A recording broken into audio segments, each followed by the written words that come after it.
네, 안녕하세요. 케부자입니다. 실시간 구독하기, 좋아요, 알람 설정, 멤버십까지 부탁을 드리겠습니다. 네, 요즘 개인적으로 너무 바빠서 지금 방송을 찍을 시간이 지금 없긴 없어요. 제가 또 뭐 여러 가지 개인적인 일도 많이 있지만은 또 제 테넌트와 또 제 렌트 투자한 콘도에 관련된 얘기들이 많이 있는데 저 인생이 굉장히 고달픈 얘기가 지금 많이 있습니다. 네, 역시 집주인으로 살아간다는 게 쉬운 일이 아니에요. 어쨌든 거기 관련된 얘기는 또 나중에 제가 간간히 찍도록 하고요. 벌써 29일에요. 1년이 다 갔습니다. 네, 정말 아마 요번 주말에도 제가 너무 바빠서 뭘 아무것도 못할 것 같아서 어쨌든 여러분들 새해 복 많이 받으시고요. 또 그동안 제 채널 또 구독해 주시고 봐주셔서 뭐 여러 가지 또 제가 경험도 하고 많은 일들 했습니다. 너무 감사드리고 또 어쨌든 내년에도 건강하게 또 찾아뵙도록 하겠습니다. 근데 그 전에 제가 또 찍을 수도 있는데 장담 못 하겠어요. 어쨌든 오늘도 연말인데 부동산 얘기 좀 해보도록 하겠습니다.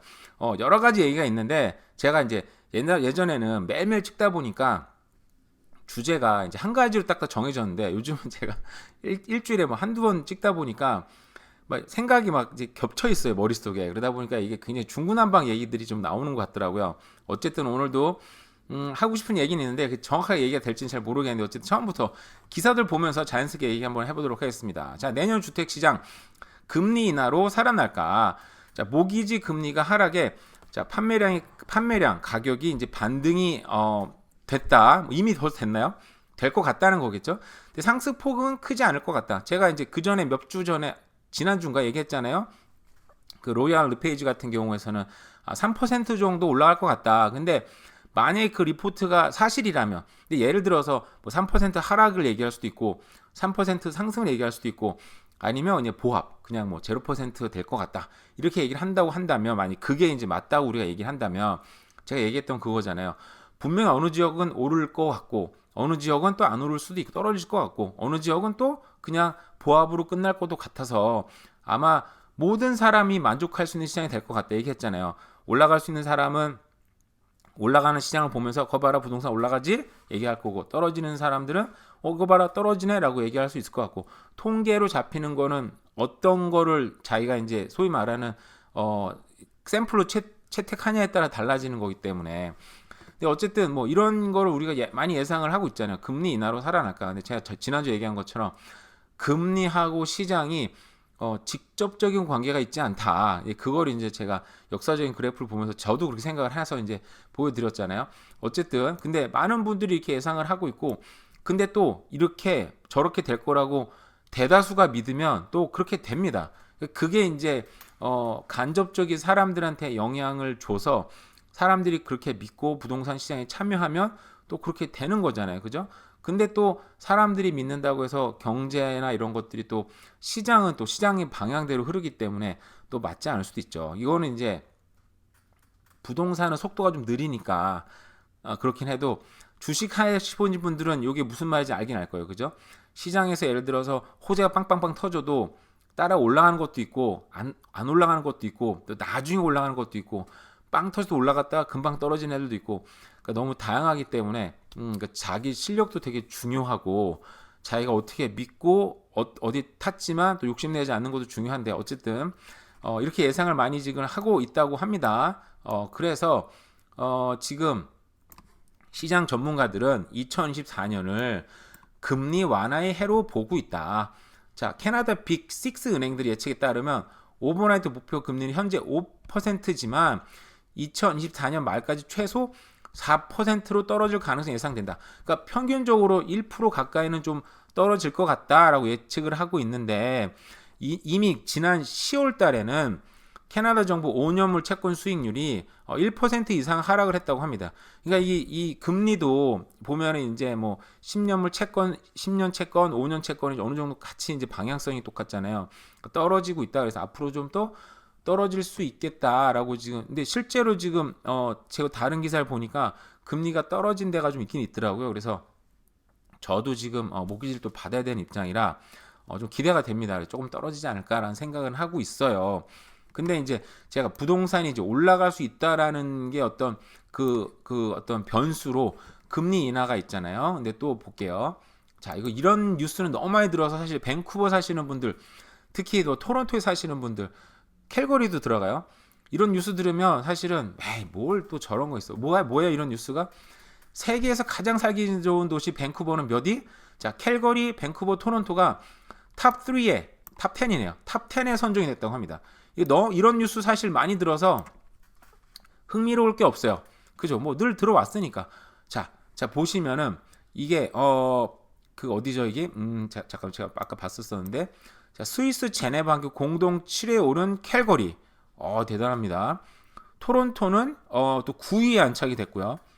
밴쿠버는 몇 등에 올라간 겁니까? 제가 밴쿠버 알기로는 3등으로 봤었었는데, 자 어쨌든 탑 10에 진입했다고 합니다. 자세히 읽어보시면 또 나올 것 같아요. 제 마음이 급해가지고 이거 끝나고 또 할 일이 또 많아가지고 마음이 급해가지고 5위네. 밴쿠버는 5위. 대단합니다. 네, 보시면요 여기 범죄, 테러, 사회불안, 의료 서비스 접근도, 부패 수준, 식품이나 소비재 공급, 공교육, 사교육 수준 등 30개 지표를 이용했다고 하는데, 자 밴쿠버가 탑5 전체 세계에서 5등 했어요. 이걸 딱 들었을 때 밴쿠버 사는 우리들은 기분이 어떻습니까?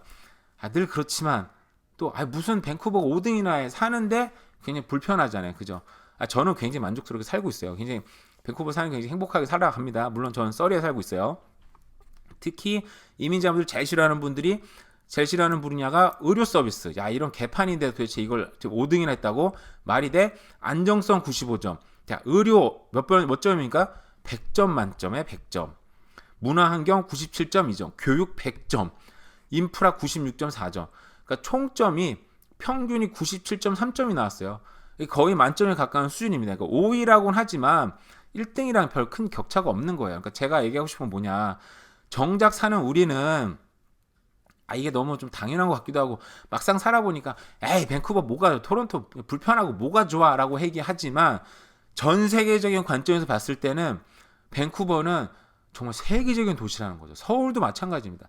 서울도 세계적인 도시인데 밴쿠버, 토론토, 좀 캘거리 다 정말 세계 수준에 맞는 도시는, 정말 어떻게 보면 월드 스탠다드에 정말 너무 맞는 도시라는 거죠. 자, 이런 도시는 어떻습니까? 전 세계 사람들이 좋아하는 도시여서 옵니다. 한국 사람은 오는 게 아니에요. 외국 사람들 많이 옵니다. 자, 새해 첫날에 지구촌 인구가 이제 80억을 넘긴다고 합니다. 한국은 정말 요즘에 출산율이 너무 떨어져서 한국이 망하네 막 얘기하는데, 전 세계 인구는 열심히 지금 증가하고 있고, 캐나다 인구도 어떻습니까? 증가합니다. 자, 문제는 전 세계에서 80억 명으로 인구가 늘어난대요. 근데 캐나다로 이민 오는 나라는 어떤 나라들입니까? 한국 사람 많이 오지 않더라고요. 요즘에 어느 사람 많이 옵니까? 인도 사람들 많이 오죠. 또 중앙아시아, 중동 사람들 많이 오죠. 그리고 또 중국 사람들 많이 오죠. 그러니까 이게 뭐 예를 들어서 제가 좀 부동산 일을 얘기하지만, 부동산을 사는 사람들은 한국 사람은 사는 게 아니에요. 그 인도 사람도 사야 되죠. 중국 사람도 사야 되죠. 그러니까 어느 누구도 캐나다에서 숨 쉬는 어떤 사람이라도 부동산은 사야 되는 거예요. 그러니까 부동산을 사든지, 부동산 산다는 게 꼭 뭐 집을 산다는 얘기는 아니고, 뭐 부동산을 산다든지 아니면 렌트를 산다든지 어떤 식으로든 내가 살 어떤 집은 필요하다는 거죠. 그 구매가 됐든 렌트가 됐든. 그래서 캐나다는 집값 떨어지기가, 물론 제가 이 얘기가 집값 안 떨어진다는 얘기 아니에요. 분명히 떨어질 거예요. 경기 침체 오면 당연히 떨어져야죠. 외부 침체가 오면 당연히 떨어질 수밖에 없잖아요. 그죠? 우리가 이 경험은 그 팬데믹 때 가장 크게 경험해봤죠. 왜냐하면 그 금융위기 때 2009년에도 있었지만, 저도 그때는 어렵고 부동산에 큰 관심이 없었다 보니까 크게 와닿지는 않았는데, 팬데믹 경험해보니까 외부 충격이 오면 부동산이 일시적으로 떨어지거나 폭락이 오긴 오는구나 확실하게 경험해봤잖아요. 그 뒤 완전히 정말 대상승할 경험을 또 해봤죠. 놀라운 경험 해봤죠. 우리는 어쨌든 금리 인하가 되고, 그죠? 캐나다는 전 세계에서 가장 살기 좋은 도시가 탑 3를 갖고 있습니다. 탑 10인데 3개 도시나 갖고 있어요. 세상에. 지구촌 인구는 막 늘어나고 있는데 많은 인구가 캐나다로 이민을 오고 있습니다. 네, 캐나다 인구 상승률은 다 아시는 거지만 또 보면 세 가지, 이거는 이제 캐나다 통계청에서 만든 자료예요. 세 가지 시나리오가 있습니다. 자, 최고의 시나리오로 봤을 때 2025년까지는 지금 캐나다 인구 4천만 명 조금 안 되는데 5천만 명 넘을 것 같다. 이건 최고의 시나리오예요. 이제 저렇게 안 될 가능성이 높겠죠. 그냥 미디언으로 봤을 때도 자, 4천만 명 좀 넘을 것 같다. 지금 3,800 800만 명인가요? 어쨌든 그 정도 되니까 지금 인구가 줄지 않고 늘은다. 지금도 막 사람 많아서 난리죠, 캐나다. 최악의 시나리오는 인구가 줄을 것 같다. 하지만 완만하게 준다. 지금에서 큰 차이는 없을 것 같다라는 얘기입니다. 그러면 어쨌든 자, 그냥 미디언으로 봤을 때 지금 우리가 이민자 엄청나게 받고 있고 전 세계 인구가 1%가 안 늘었대요. 여기 보시면 평균적으로 전 세계 인구가 여기 어디 나왔는데 지난해에 비해서 0.53%가 미국 인구네 이거는. 미국 기사 왜 나왔지? 어쨌든 제가 봤을 때는 어쨌든 1%가 올해 전체 인구 성장률은 1%에 조금 못 미치는 것으로 나타났다. 근데 캐나다는 1%가 훨씬 넘었습니다. 캐나다 인구가 그러니까 전 세계 성장률보다 높은 거예요. 평균보다 높고 또 전 세계 인구가 캐나다로 지금 몰리고 있다. 왜? 살기 좋으니까. 우리는 살기 너무 불편하지만 정말 캐나다 왜야 얘기하지만 뭡니까? 의료가 너무 짜증 나지만 세계에서 보는 눈은 캐나다 의료 점수는 100점, 안정성 95점. 우리 전쟁 때 보지 않았습니까? 러시아 우크라이나 전쟁 때 보니까 어때요? 내가 피땀 올려서 빌딩을 전하는데 그 미사일 한 방 빵 터지면 날아가는 거예요. 보험사가 해주나요? 전쟁인데 안 해줍니다. 캐나다는 전쟁이 제가 얘기했지만 전쟁이 있을 가능성이 거의 없다. 거의 없어요. 그죠? 미국을 어떻게 넘어오겠습니까? 북극으로 넘어올 거야. 태평양을 건너올 거야. 그죠? 굉장히 쉽지 않아요. 이런 나라 자체가 세상에 없고 요즘은 또 최강대국 미국 옆에 있는 것도 굉장히 좋은 일인데 또 캐나다는 영국과 도미니언이어서 같이 국방을 같이 책임을 집니다. 그러면 사실상 불가능한 일이에요. 그죠? 그러다 보면 쉽지 않다. 근데 또 보면 여기 자, 렌트 캐나다 에버리지 렌트 상승률은 뭐 10월 달에 역사상 최고치를 쳤는데 이게 몇 퍼센트냐면 평균적으로 여기 보시면 제가 찾아놨는데 또 헷갈리네요. 지금 마음이 급해서 그래요. 여기 보시면요. annual surge가 11.1%에서 그러니까 11%가 넘는데요. 이게 밴쿠버 토론토는 막 15% 20% 가까이 돼요. 평균만 따져도 11%인데 1등은 캘거리였죠. 근데 문제가 우리가 막 물가가 오르라서 살인적인 물가 안에 사람 죽네 마네 막 했던 게 8.1%였어요. 8.3%인가요? 어쨌든 8%대였어요. 그거 나왔을 때 에너지가 너무 많이 기름값 엄청 올랐고 막 난리가 났었죠. 정말 저도 살기 힘들다는 느낌 생각이 들었어요, 사실은. 근데 지금 이게 3.1%로 떨어져서 이제 안정세로 접어들고 있다 얘기를 하는데 여전히 렌트는 작년에 비해서 11% 상승했습니다. 그러니까 이 렌트는 그 일반적인 우리 인플레이션을 완전 그냥 잡아먹은 상태예요. 그러니까 저거 1년으로 평균 따지면 아마 그 올해 그 물가 상승률 5% 정도 나오지 않을까요? 그죠? 그 평균적으로 2배 이상을 넘겼습니다. 그러니까 잘 나가는 데는 3배 이상 넘겼고 평균이 2배를 넘긴 거예요. 그만큼 어떻다? 부동산 시장은 지금 소위 말하는 매매가가 오르지 않더라도 지금 굉장히 위험한 게 사실은 저는 렌트라고 생각을 해요. 개인적으로는. 렌트가 저 정도 상승률 유지하고 있는데 부동산 가격에 영향을 미치지 않을까? 저는 시간의 문제라고 생각합니다. 물론 그 사이에 부동산 가격도 떨어질 수도 있겠죠. 저는 안 떨어진다는 얘기하는 게 아니에요. 제 요점을 잘 들으시면 좋겠어요. 어떤 분들은 뭐 제가 되게 뭐 이상하게 얘기를 하는데 저 그렇지 않습니다. 부동산 떨어질 수도 있겠죠. 개인적으로 좀 떨어지길 원하긴 해요. 솔직히. 그럼 좀 조금이라도 투자할 수 있을까 생각을 하긴 하니까 그러면. 근데 문제는 렌트비가 저렇게 무서워서는 떨어지기가 쉽지 않다. 그죠? 근데 이 와중에 금리 떨어진대. 세계적으로 살기 좋은 도시래. 어이구. 그리고 인구는 팍팍 늘어나. 세계 인구가 막 늘어나는데 캐나다는 더 빨리 늘고 있어.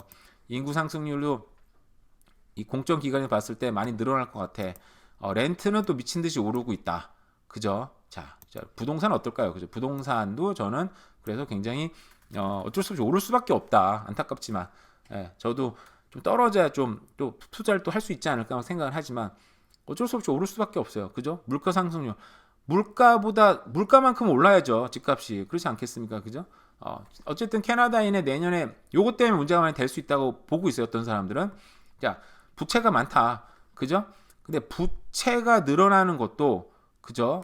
부채가 늘어나는 것도 인플레이션과 그리고 인플레이션이랑 비슷하게 올라가면 부채도 사실 제가 볼 때 문제가 없다고 많은 전문가들이 또 얘기하더라고요. 보니까.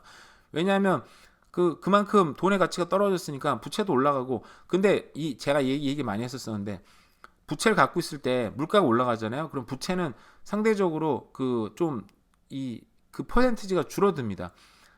이거 제가 예전에 막 찍었던 건데, 왜냐하면은 그 자산 상승이 올라가면 자산이 물가가 올라가서 자산 상승이 같이 올라가면 돈의 가치가 떨어지는 거잖아요. 그래서 빛의 가치도 떨어집니다. 그래서 부자들이 이제 빛을 지는 건데, 이거 옛날에 자세히 얘기해서 좀 넘어갈게요. 어쨌든 간에 부채가 뭐 부채 탈출 목표로 합니다. 저도 마찬가지입니다. 저는 근데 모기지 말고 빚은 없어요. 예. 그래서 뭐 그래야 그나마 이제 숨쉬고 사는 부분이 이제 그런 거죠. 어쨌든 부채는 많이 있지만 부자들은 이럴 때일수록 또 부채를 늘리고 있다. 모기지 부채는 또 늘리면서 또 계속적인 공격적인 투자를 또 하는 부분도 있다라는 거. 얘기는 또 얘기가 길어져서 또 다음에 어떤 분이 또 맨날 다음에 한다고 근데 안 한다고 그것도 맞는 얘기인 것 같아요. 너무 또 길게 찍으면 저도 힘들지만 보는 분도 힘드니까 어쨌든 이 부분은 또 다음에 보도록 하겠습니다. 어쨌든 제 논리는 어떻습니까? 네, 부동산은 여전히 파지티브하다. 그런 거였습니다. 어쨌든 잘 들으시면 이해했으리라 생각을 하고요. 어쨌든 오늘 하루도 좋은 하루 보내시고 아까도 얘기했지만 또 봐주셔서 감사드리고 새해 복 많이 받으세요. 감사합니다.